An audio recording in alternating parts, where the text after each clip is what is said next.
Ang mabuting balita ng Panginoon, ayon kay San Lucas.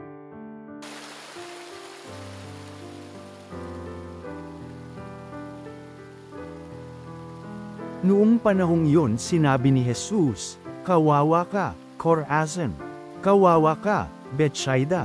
Sapagkat kung sa Tiro at Sidon ginawa ang mga kababalaghang ginawa rito sa inyo, di sana'y malaon na silang nagdaramit ng sako at nauupo sa abo upang ipakilalang sila'y nagsisisi. Sa araw ng paghuhukom, higit na mabigat ang kaparusahan ninyo kaysa kaparusahan ng mga taga-Tiro at taga-Sidon. At ikaw, Capernaum, ibig mong mataas hanggang sa langit? Ibabagsak ka sa Hades. Ang nakikinig sa inyo'y nakikinig sa akin, ang nagtatakwil sa inyo'y nagtatakwil sa akin, at ang nagtatakwil sa akin ay nagtatakwil sa nagsugo sa akin." Ang mabuting balita ng Panginoon.